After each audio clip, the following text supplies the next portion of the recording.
Imagine you are going about your day. You are driving to work. You are dropping your children off at school. You are going to a doctor's appointment. Now imagine that any of these simple acts could end with you being arrested and taken from your family.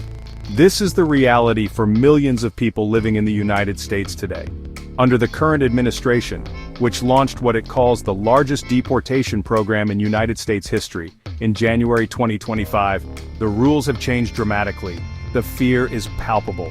It hangs in the air in communities from coast to coast, a constant chilling reminder that life can be upended in an instant, without warning. The tactics used by United States Immigration and Customs Enforcement, or ICE, have become what advocates call incredibly aggressive. What does this mean? It means that places once considered safe havens are no longer off limits. Agents are now permitted to make arrests inside hospitals, at schools, and even in churches. The very places people turn to for healing, for education, and for solace have become potential sites of enforcement. This shift has sent a wave of terror through immigrant communities. People are afraid to seek medical help for their sick children. They are afraid to attend parent-teacher conferences. The trust that holds a community together is being systematically eroded, one arrest at a time. Who is being targeted in this expansive new push? You might think it is only those who have committed serious crimes. But that is not the case. The net has been cast much wider. Since the start of the year, a staggering 40% of those detained by ICE have no criminal record at all. They are people who have lived here for decades, building lives, raising families, and contributing to their neighborhoods. They are high school students on the verge of graduation. They are pastors who lead their local congregations.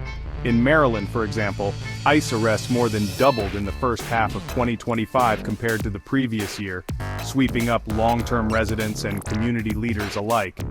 This intensified enforcement is not just happening on the streets, it is happening digitally too. In a move that has shocked privacy advocates, the Centers for Medicare and Medicaid Services provided ICE with access to the personal data of Medicaid recipients. This includes their home addresses, turning a system designed to provide healthcare into a tool for tracking and locating immigrants. The message is clear and unforgiving. There is nowhere to hide. For millions, the American dream has transformed into a relentless nightmare, where every knock at the door could be the one that tears their world apart. What would you do if this was your reality? What is the true cost of these policies? It is not just about numbers on a spreadsheet or political talking points. It is measured in tears. It is measured in trauma. It is measured in the empty chair at the dinner table where a parent used to sit. When a person is deported, it is not just one individual who is removed, an entire family structure is shattered. Spouses are left to raise children alone, suddenly becoming single parents overnight. Children, many of whom are United States citizens, are robbed of a mother or a father.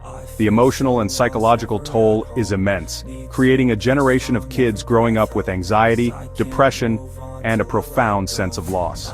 Consider the stories that rarely make the headlines.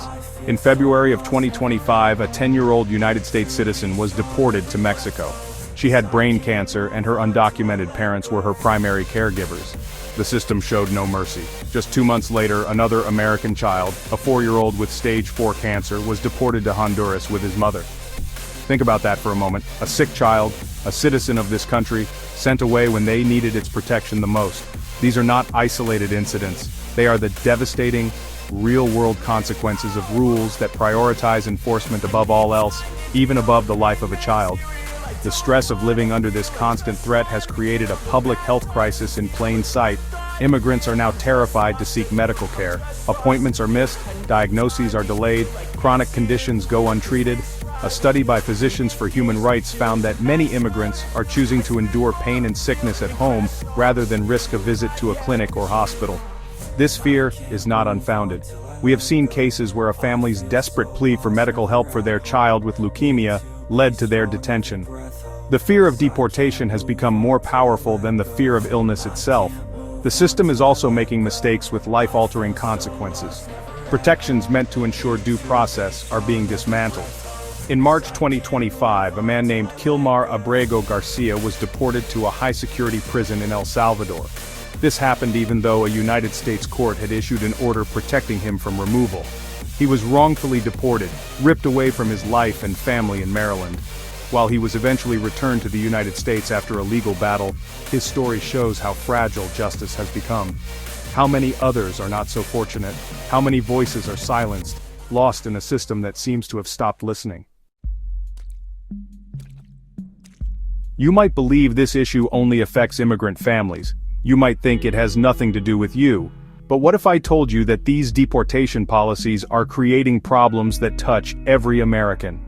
The impact is like a stone thrown into a pond.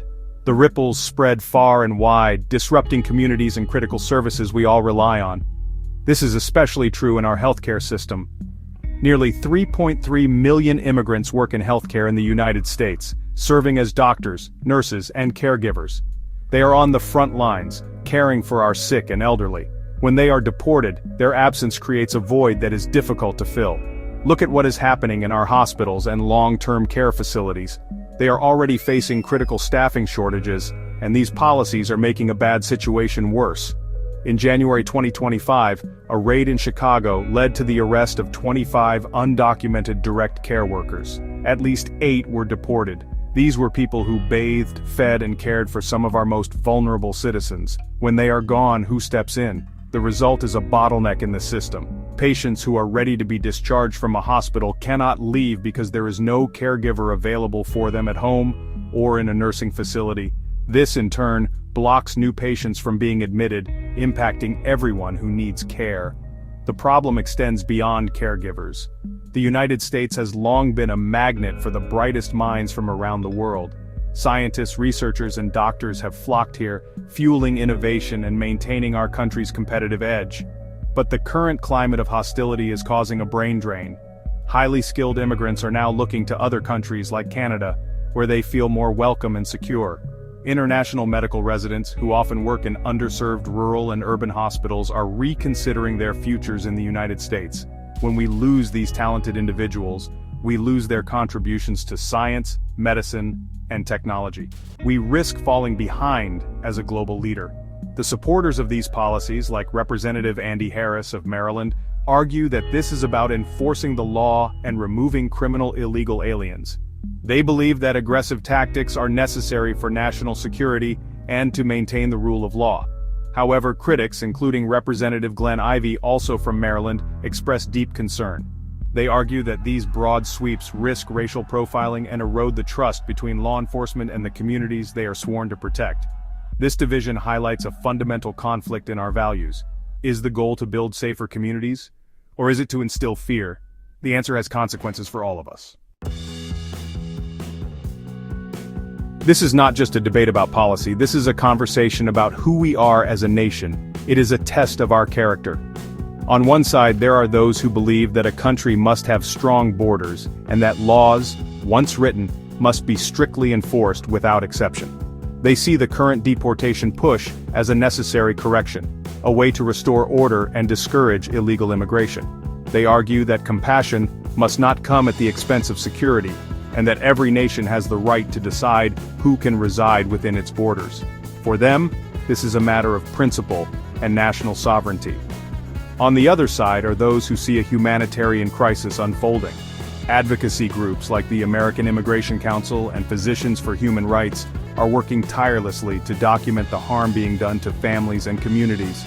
They point to the Constitution and to international human rights laws, arguing that everyone deserves due process and humane treatment. They see the separation of families, the deportation of sick children, and the fear spreading through neighborhoods as a betrayal of core American values. They ask a simple question: can we not be a nation of laws and a nation of compassion at the same time?